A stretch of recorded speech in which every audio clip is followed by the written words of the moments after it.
Hello, everyone. Welcome to this episode where I'm joined by a dear friend, Annwyn. Annwyn and I met, I think we met actually, I came to one of your gatherings in Wellington, probably 2015 or something like that.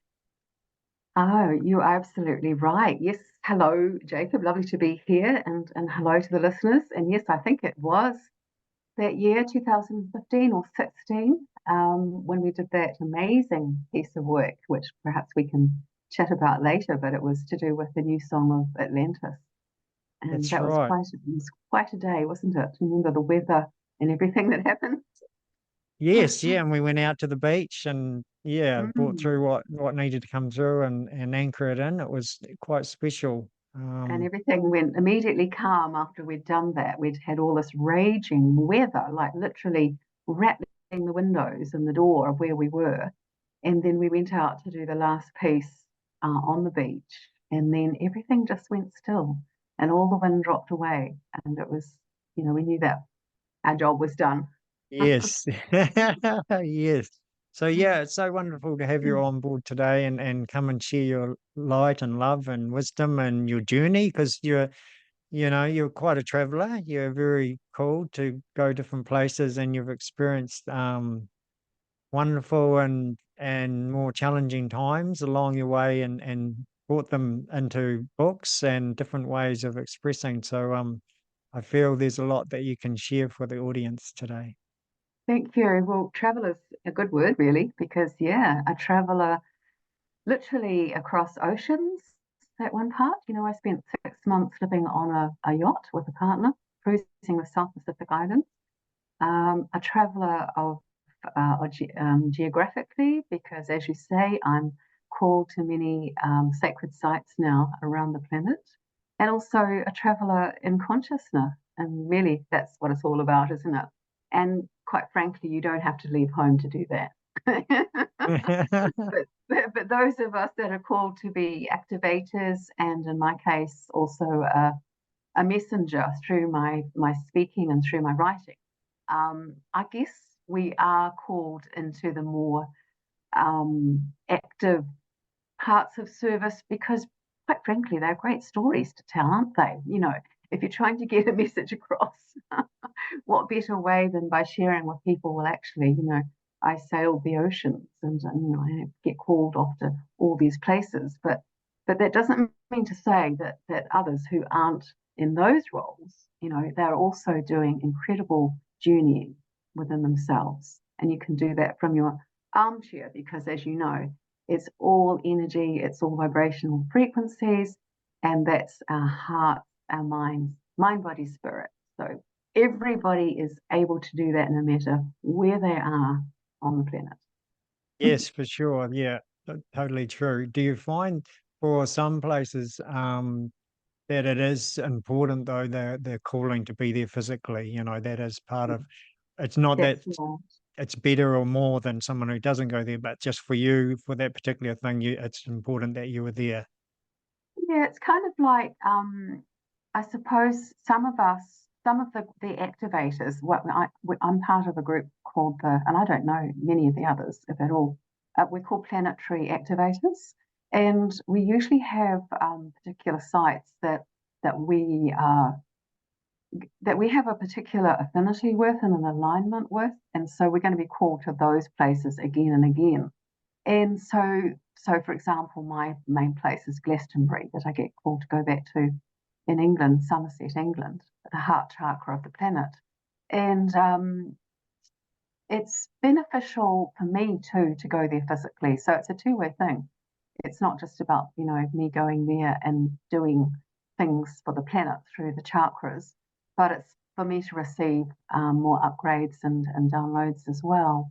But yes, we can access things remotely, but at certain times, some of us have to go to these places physically.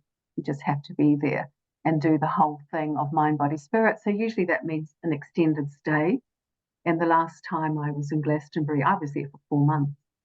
So, it's a real immersion into the energies. And you can't, well, personally, I would not be able to stay in Glastonbury solid for 4 months day after day that I was coming in and out. So I would go to the neighbouring town of Wells and have a while there, or I'd go over to Cornwall for a bit and then come back. So because I was integrating and having activations every day, so for the sake of my sanity, I would move in and out of that place. I take my hat off to the people who actually live full time in Glastonbury.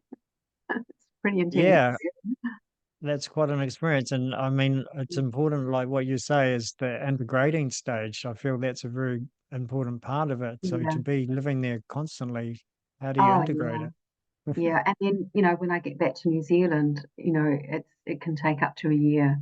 When you've been on a big pilgrimage like that, I was away for 6 months, because before getting to Glastonbury, I was guided to go to Greece and Portugal on the way, a month in each of those places, and that was extraordinary. And so, 6 months of activations, you don't just integrate that overnight. And, you just come back and you have to just go and live life very mindfully and carefully and, yeah, and simply, just to allow the body and the mind and the spirit to integrate all of those incredible energies. And then we sort of, we're paving the way for others. So that's one of the reasons why the activators get called to do what they do. It's like we're opening up time capsules of energies to make them more accessible for people again, because the readiness is there. And so it's never of my own choosing. I'm completely guided in this. I don't just say, oh, I feel like going back to Glastonbury. It's like,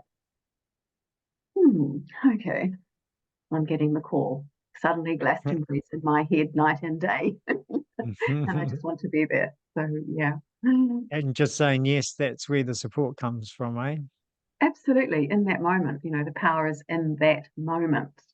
And it still astounds me. I talk to people and they're talking about what they plan to do next January or in 2 years' time. And I go, what? Wow, I can't relate to that anymore. Can you? No, no, I really struggle. Like we were just talking before we come on, and I said, there's a possible venture for me in November, but it's really, really hard for me to put real energy into that because Yeah, it's still so far yeah, away, and there's so many moments and so many things can happen and yeah. energetics and you can even get a calling and it's like, oh, next week I'm going to go to Dunedin, and Mm, then within that week something shifts and it's like, oh mhm. no, actually I need to go to the West Coast. That's right. Exactly like that. And so, and that, when you said when you can't plan on anything that far away, and I immediately think of, because that's where the energy is, that far away. Well, there is no energy for that yet, because energy is right here and now. And we think about source, God, creator, whatever we want to call that, incredible consciousness. That that God self, that source self, isn't concerned with what's over there or what's ahead or what's behind. It's what is right in front and surrounding in this particular moment. And that's part of what we're learning to adjust to now, and these new incredible energies that we're all experiencing.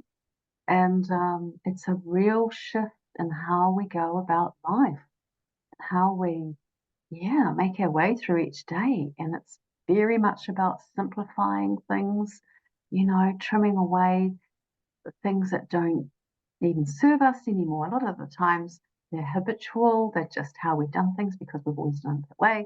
Well, that's all over. It's about being very consciously choosing what we want in our life. And what my mentor calls it life by invitation.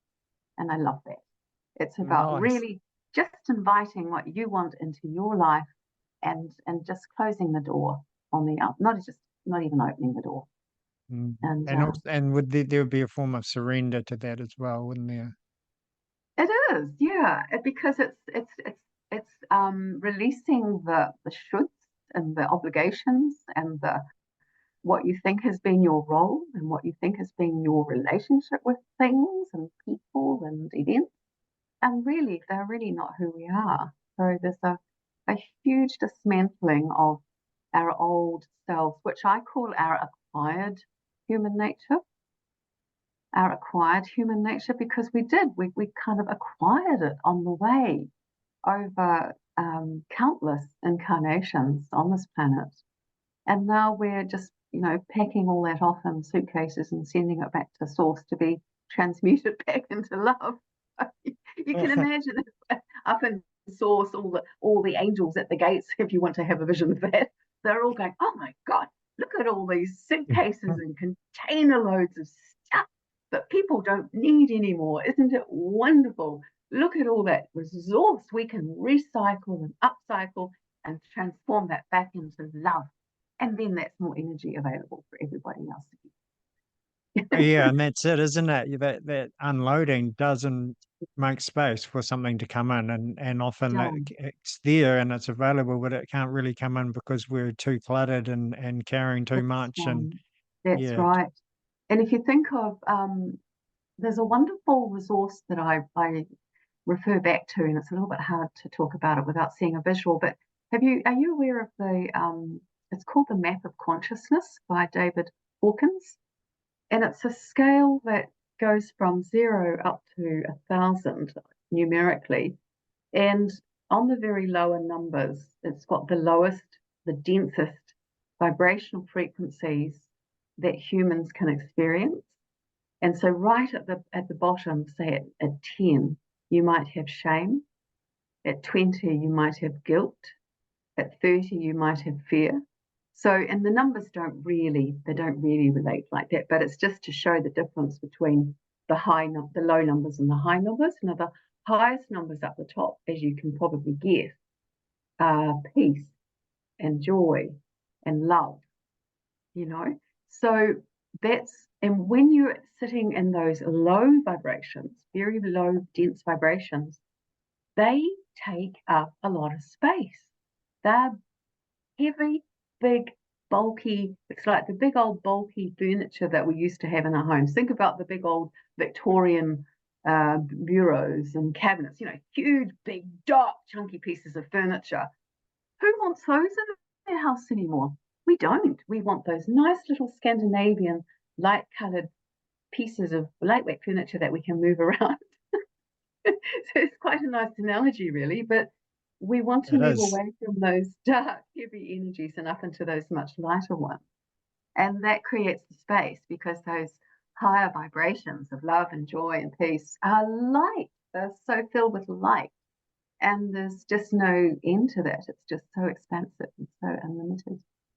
Yeah, and the beauty thing about what you just shared is that, the outer world is reflecting the inner world, and so you can take a look at, your furniture, for instance, as you've just mentioned, and get a little bit of insight into yourself and Yeah. what's happening for you.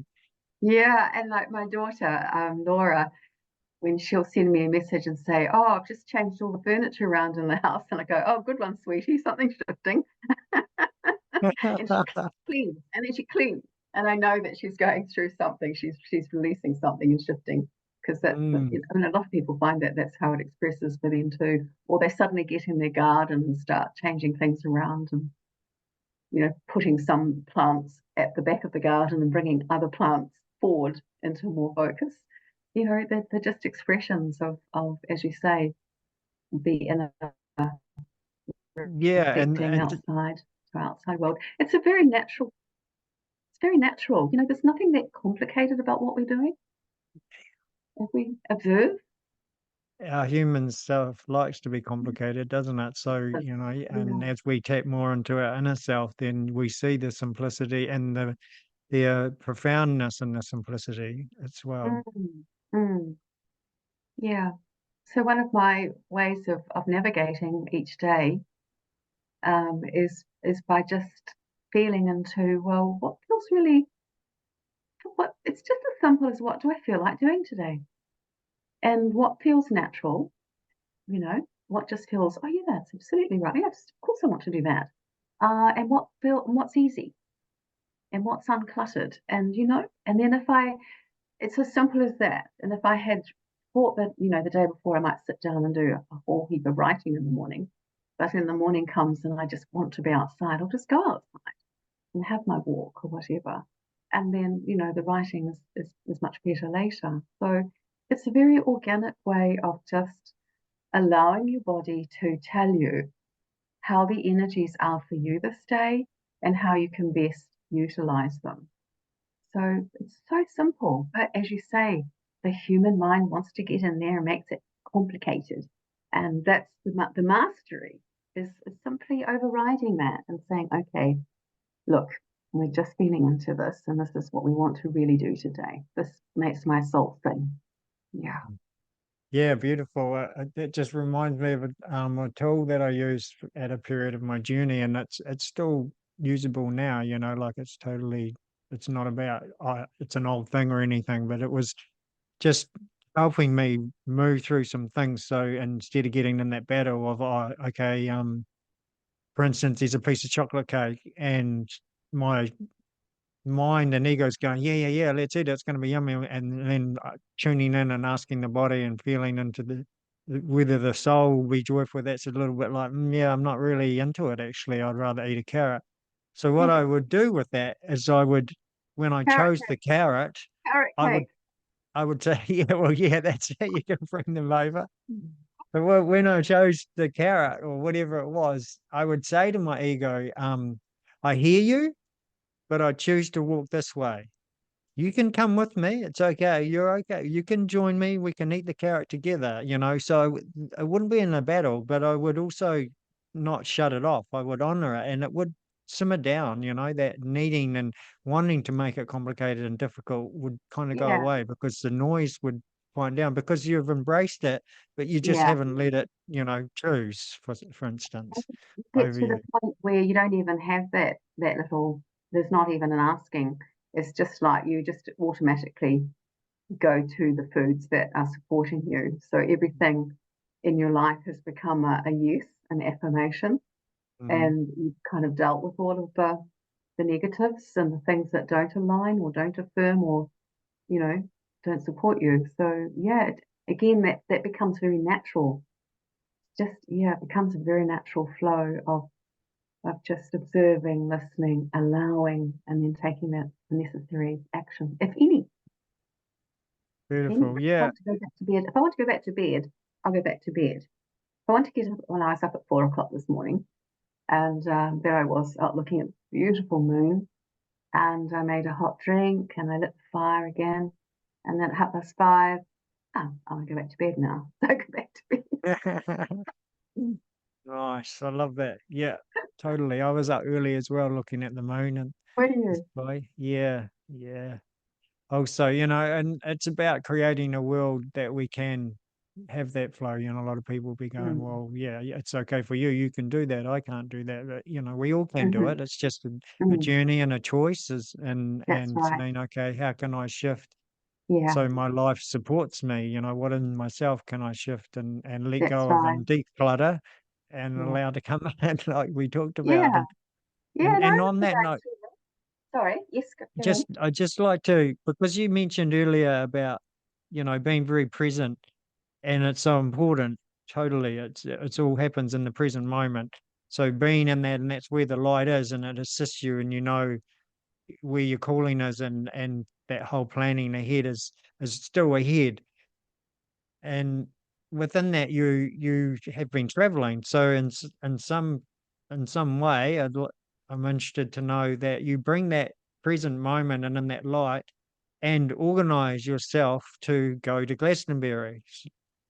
How they coexist. There's a way where you do have to do some planning and things like that. So how do you find that very now energy into bringing that into, okay, I'm getting myself to Glastonbury or to this Portugal or I could give you the two sides of it. I could give you the first time I got called to Glastonbury when most people were still working in the old energies because it was 2013. So my first time in Glastonbury was 2010, but that was with a group. I had a huge pivotal moment there where I had a past life recalled in graphic detail, changed the course of my life, and actually, my one of my upcoming books is about that and about that whole lifetime. called The Light in the Abbey. But because of what had happened and because of that previous lifetime, I've been called back time and time again to do more clearing and to do more work with Glastonbury. I have such a soul lineage connection with Glastonbury. I've lived there so many times, more than probably in New Zealand. I mean, half of me is always in Avalon.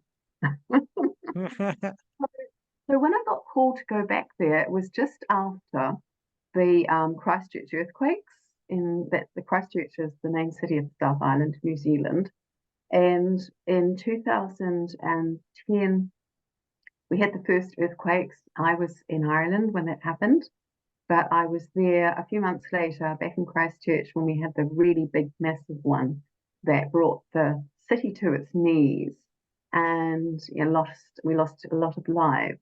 And I had stopped teaching, so I'd already stepped out of my 9 to 5 routine. I'd stopped teaching and I'd become an energy healer. I had learned modalities, but that was still a fledgling business, and I was supporting that with markets, Saturday markets. But then after those big quakes hit, it's like so many people scattered. My client base scattered. I couldn't live where I'd been living. It wasn't safe. And that's when I began my nomadic part of my life. It's also when I wrote my first book. But then in the midst of all that, suddenly I'm called to go back to Glastonbury. I wake up one morning, I'm in Oamaru, and tiny little town, finishing off my book, and I have a clear insight that I'm going to be in Glastonbury before the end of the year. And so that was about January, I think. Yeah. And then in the middle of the year, around about June, I get a very clear message: we want you in Auckland. Oh, I don't want to live in Auckland. It's the biggest city in New Zealand, and it's crowded and busy and inconvenient. But anyway, I went and I met a lot of light workers there, and I was getting much more information about Glastonbury. It was just coming in. And then I was given a date. I had to be there it was on a particular phase of the moon in December, round about the 17th of December, if I remember rightly. And at the beginning of December, I still had no notion of how I was getting there, and I didn't have any money because I'd lost all my, I didn't have any clients anymore. I was on this nomadic journey now, and I was broke. And so I had to manifest that, and it was my first initiation into manifestation. And I wrote a letter to every light worker. I just sent out an email to everybody that I knew and explained that I was an ambassador going to do this ceremony in Glastonbury and I needed help. I got a little bit of, and maybe a couple of $100 came in from that. Then I got called along to go to a circle held by Gail Francis, who we just talked about a little bit earlier.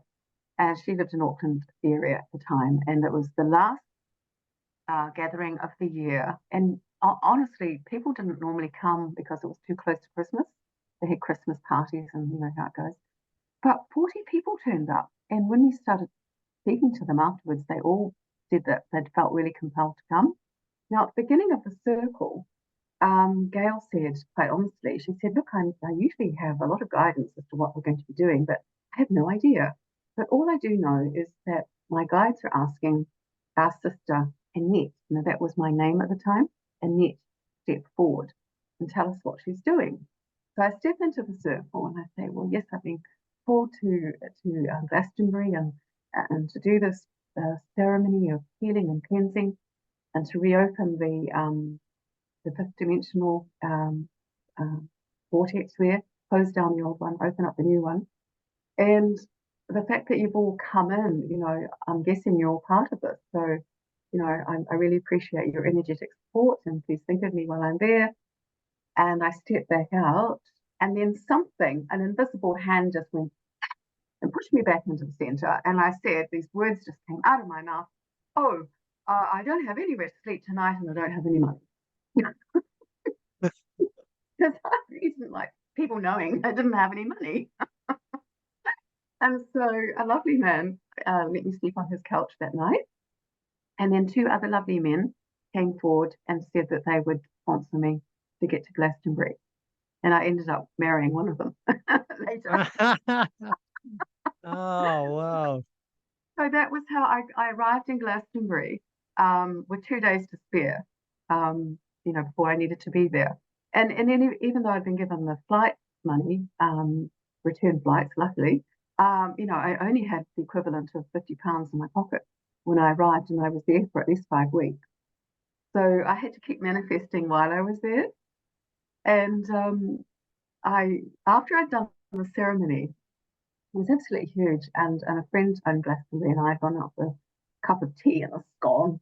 And we looked at some of the charity shops there, and I saw this beautiful, warm sheepskin coat, and I actually didn't have the right clothing. I didn't have enough warm clothes. It was winter, absolutely freezing. And my guys just said, buy the coat, it's for you. It fitted like a glove, and it was like £30. I think, remember, I've got £50 left for 5 weeks. I've only just got there. And so I said, I put it back on the rack, and we go out for a cup of tea and our scone. And I shout my friend because she's so good to me. That's another £10 gone. And she says, what's the matter? And I said, my guides keep nagging me to go and get that coat. She said, it looked amazing on you. I said, but I don't have it. That'll leave me with £10. She said, you're right. You're staying with me, aren't you? And I said, yes, but I can't contribute to food or anything. She said, forget it. Let's go get the coat. So we go get the coat, and it's lovely. And it's so warm. We're driving back to Glastonbury. There's a big rainbow. It's just so wonderful. And then I'm a bit worried now because like I've got no money, basically no money. But my guys say, go online, check your bank account. Like, what for? Waste of time. Lo and behold, other people have put money in. And that coat was so important, to buy that coat and to trust that flow of abundance that was still coming, you know? So, Yeah. and they said, because when I put the coat on, literally, I felt like $1 million. And my guide said to me, when you felt that, you felt like $1 million. Well, it just started coming in again. Wow. Okay, so that's doing it that way. And I see people doing it that way at the moment. They're going through those similar initiations. So I hope that's encouraging if you're one of those people who are being asked to do something and it seems a bit impossible. Just trust, trust, trust. It's a big trust initiation. And once you've gone through that, you're never in that situation again. And so now, I have funds to go to Glastonbury when I'm full, and it's not an issue. It's not just logistically, it's not a problem at all. Mm. Yeah. Just saying yes, isn't it? Just saying yes Saying to yes, it, and there's no you've question about stepped it. you've Yeah, stepped into that field that's already there for you, but you need to say the yes and yeah, allow it to it is. come. It feels natural. It just Mm. feels natural. Of course, I'm doing this. No question about it. Yeah, Yeah, that's a good point. You say there's no doubt or anything. It's just clear knowing, trust, like you say, and going for it. yeah, Yeah, beautiful. I love that sharing. I feel that will help a lot of people, and I think we can break it down and find little moments in our lives where we can see that kind of thing happening as well, you know. yeah. Um, And and you'll and get it in little initiations first, and then suddenly there'll be quite a major one where there seems yeah. to be quite a hanging on it. But the spirits say, even if I didn't get to Glastonbury at that time, well, Plan B would have taken place, whether it was me or somebody else or whatever in another way. But they knew I'd get there. They don't have any worries, and our stress is optional, and a stress actually just blocks the process, and that's part of the learning. You have to stay calm, open, trusting. I'm there. I'm already there. Yeah, fully. Yeah. I mean, I had a stage where I was called to the North Island from living in Golden Bay, and my life was really cool. And after some resistance, I said yes, and I didn't know where I was going or anything. And I didn't have a lot of funds, and I'd been there for a couple of months, I guess, maybe 3 months, and I was down to, interestingly enough, $50 as well. And certain things were showing themselves, and I was really calm. I was in a really good space, and yeah, I just staying, like you say, I just stayed in that space, and I knew I was okay. And then all of a sudden, things just went boom, boom, boom, and I had a job, and I was working at Hohepa, which I had no vision that I would do that kind of work, working with, shall we say, special needs youth, and it was super huge for my journey, and amazing teachers and everything. So yeah, have experienced that as well, and it's amazing and also not amazing in the sense that it's so simple, that because amazement's like amazement, but actually when you experience it, you see how simple it is, and that those miracles are just, yeah, they just come with such a pureness, Yeah. and yeah, yeah, I mean, full of gratitude and wildness within it, but also it's just like I said, it just seems so easy. Actually, it's just And that's us the getting magic. out of the way. Yeah, that's the earth magic. And we're living, we think sometimes of magic as being something that belongs to the realms of myths and legends and it's fantasy. And people love reading about it, but they don't really expect it to show up in their life. And yet, we are creating magic on the planet by stepping into the energies of Source, aligning ourselves with Source, aligning ourselves with Gaia, and having extraordinary experiences as a human being on this planet. To me, that's earth magic, and that's in the expressed in what you've described and my experiences, and we're seeing it all around us. And these are little everyday miracles that are part of the norm of our new way of being. Yeah. Look at the miracle. If you could see, listeners, on the screen, if you were listening to the podcast, you'd see two wings coming up the side of my head. Which is quite miraculous. But it's actually, can I talk about this, Jacob? Yes, yeah. It's actually part of the cover. We're seeing behind me on my screen is the book cover of my forthcoming book called Flying in the Face of Grief. And it's a book that I wrote 12 years ago, and I've revised it extensively. I've changed the cover, changed the name, and it's about to be republished in some shape or form. And I think it's pertinent to talk about it at this point because going back to, you asked how did I manifest the funds and the physical to get to Glastonbury to do the esoterical work.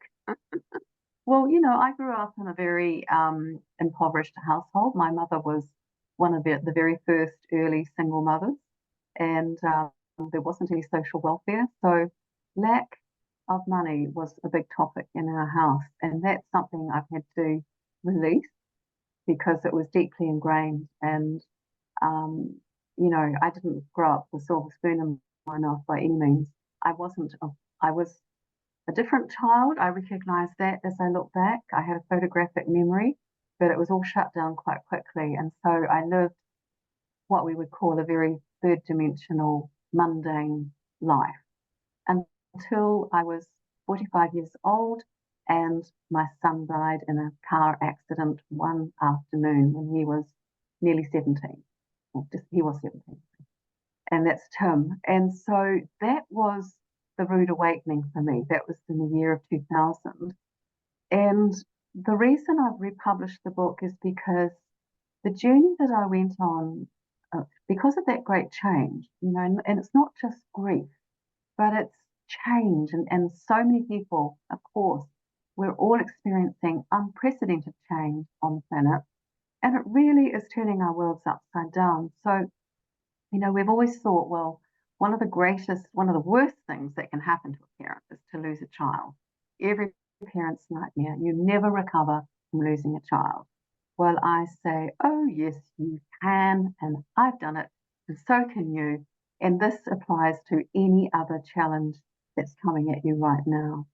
And the way I did this, and it didn't just happen from one day to the next because I had to wake up. I was asleep as a soul, but the death of my son started to wake up the spirit side of me. Right on the first day, there was little whispered messages that I was aware of, not hearing them physically, but they were in my head, like, remember, you knew this. Remember, remember. What the heck? I had no idea what that was, but it was amazing. It felt really interesting.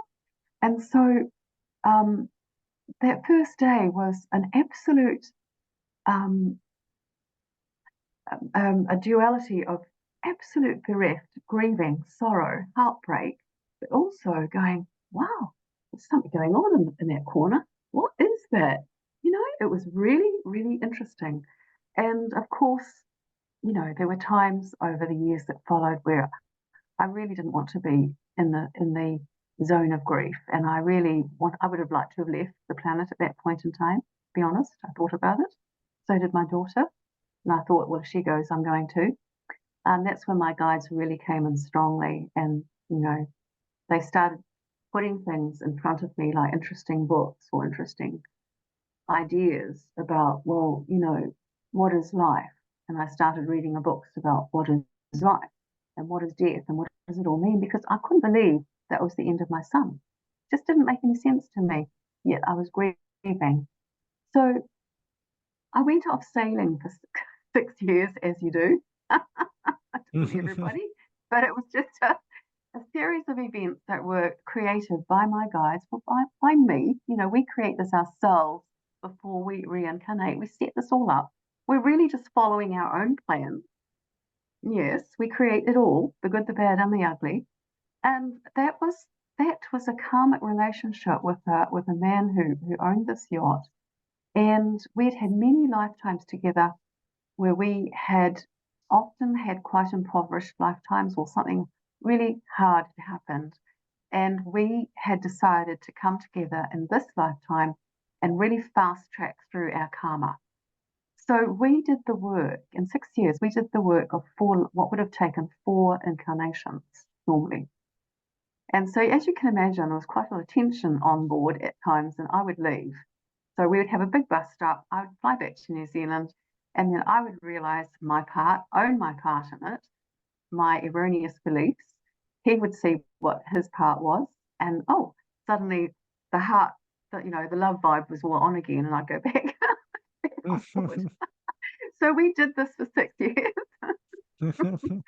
and we didn't know until the end of it what we were actually doing, that this was a preordained process of clearing up this karma. Now, for me, that was a huge dismantling of my mental belief.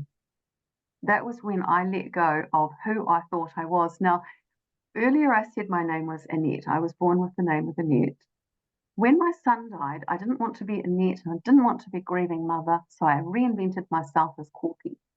I went sailing as Corky. Don't you love it? Corky. Woohoo! And I actually had a family name of McCorkindale, so it was kind of borrowed from that.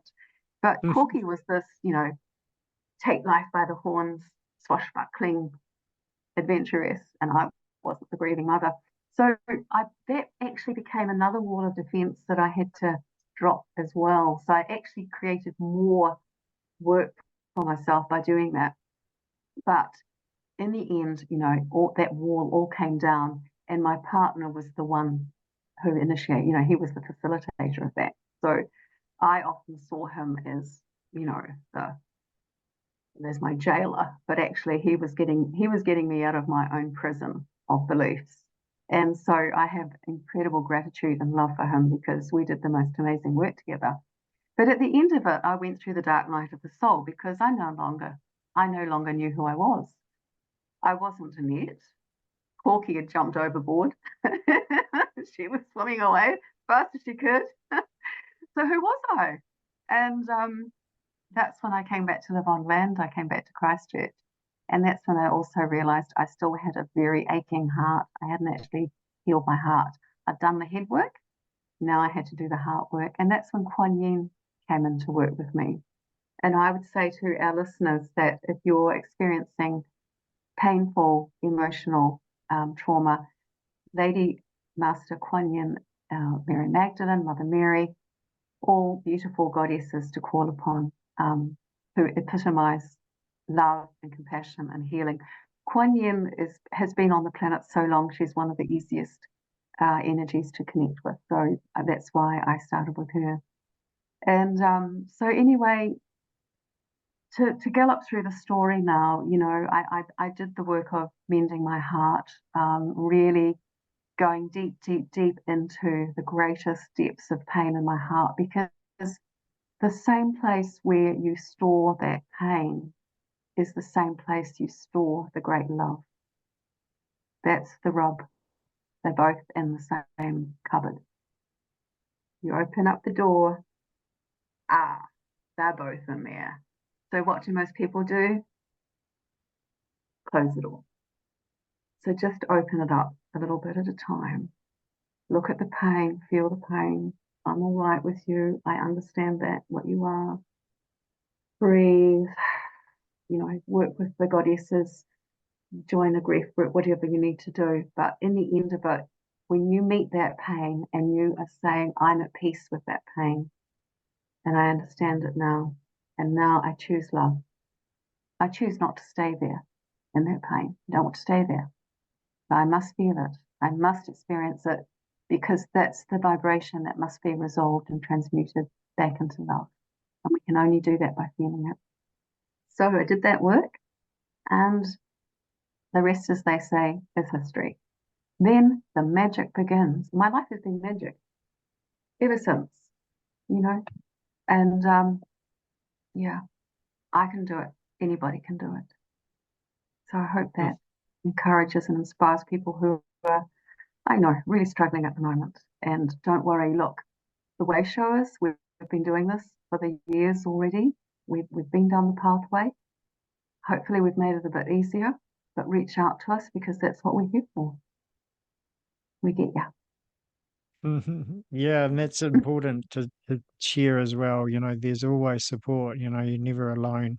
The most important thing is to ask. And sometimes that can be difficult for people, or they might feel a little bit different and from others around them. So they think, well, there isn't anyone. Yeah. And I know through my journey of traveling around is that I just hold that my vibe tribe will show up wherever I am. And you can be really surprised at, especially even a first encounter with someone. And then you just have that open. And then all of a sudden you're having a conversation about sacred geometry or something at the Yeah, petrol station, which is what happened to me in the last place I was house sitting. And that's right. that's it. And So especially there's now, Jacob. always, Yeah, especially now because yes. the whole energies on the planet itself have changed so much. Gaia is all, she's gone multidimensional. It means that we can all connect with each other so much more easily. And pretty much now, any new person that comes into your life in a significant way is your soul tribe, is your soul family. It's someone very close to you on a soul level. Grab them. Yeah. Yeah. Beautiful. Yeah, that's it's all more accessible, isn't it? And so more Yeah. supportive of us. And again, it's just saying yes to it. You don't Yeah. even have to have any idea of what you're saying yes to, just that there's something else there, than what Mm. I've thought, who I was or how I operated in life. I can Yeah. actually just, Yeah. yeah, And so, this expression, I love this expression, flying in the face of, because it applies to everything. And virtually what we're doing at the moment, we're flying in the face of ourselves. You know, we're going against everything that we thought was the way it was, everything the way things were done. And that applies to us. So I'm talking about flying in the face of grief. Other messengers are talking about flying in the face of, say, politics, flying in even sports. Look at who thought, anyone would run the 3 minute mile or the 1 minute mile, whatever it was. We're flying in the face of common beliefs, the collective belief. but at ground level, we're flying in the face of ourselves. We're going against all of our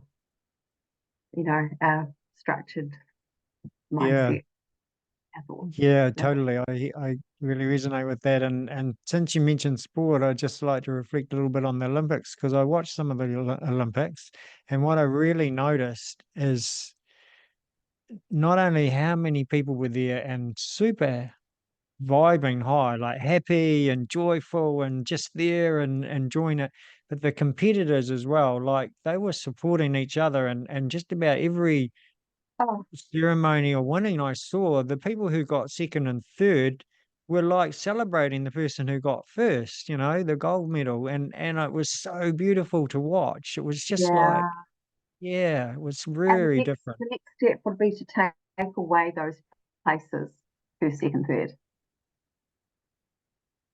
I Yeah. lost, say that Oh, again, sorry. sorry.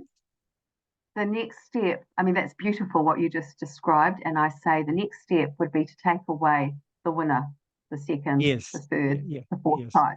We're all here doing extraordinary thing. Anybody who got there is extraordinary. Oh, You very know, there much. And should be that's why nobody, I think, nobody. yeah, Yeah. that was also very celebrated. It was just like, when Mm, people they hadn't done as well as what they hoped, or their day was a little bit off, that they acknowledged mm, that just turning up and giving it my all, and whatever the yeah. result was, I'm really proud of Mm, myself and really happy. And like, yeah. and there was a race where a guy was winning and another guy just got him at the end. It was a triathlon, and they both Well, fell over the line, and they just put their arms around each other. And the guy who was second, he was just, and when he was interviewed, he was like, I'm so happy for him. Like, I was so oh, happy. beautiful. Yeah. And Yeah. even though there was a first and second, there wasn't that competition. Mm. It's just how that's set up, basically. That's But really, really significant because the competition comes from the lower acquired human mm, nature, and the celebration of all comes from the higher nature, which is our true nature. So that's a beautiful example right there of the shift of consciousness that's happening in that yes, elite sport, in the arena of elite sport. It's amazing. yeah, which it Yeah. says to me a huge amount of where we are, and what is actually happening, and everything that you've shared, Mm, how accessible it is to anybody, no matter where they are on their journey. And that's the beauty of it. mm. Indeed. Yeah. Indeed. Oh, this has been wonderful. Is there anything you would like to share before we finish up?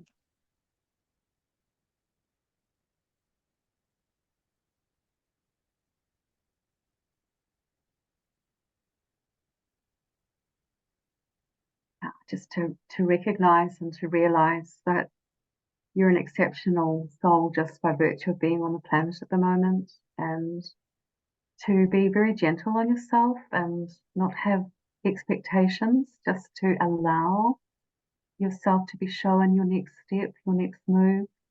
Just be very present to every moment, and it's all, everything you do, everything is all right. There's no mistakes, there's no judgment. It's just about being a human being, having an extraordinary time, and having as much fun as you possibly can while we go through this shift, because at the end of the day, joy is the goal. So, we don't need to be too serious about joy, do we? And there's a lot more, love. We talk about love, love, love, the heart, and this all so true. There's more, the joy and peace are higher vibrational frequencies than love.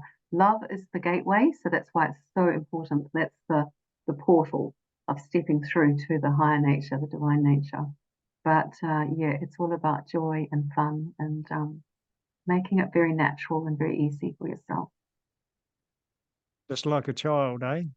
Like child, that saying that Yeshua used to say, isn't it something like it's easier for a child to enter the kingdom of God than a wealthy adult, or something like that? Mm. Because it's that beautiful innocence, that naturalness, and the natural alignment, Yeah. joy, play, fun. Yeah. Mm, So it's good we can just tap into that joyful, curious child being that we yeah, are as an adult. It's totally okay. that's right. That's right. We haven't Mm, talked about the other book, but that's all right. I invite people to check out my website, which gives a bit of an insight into that.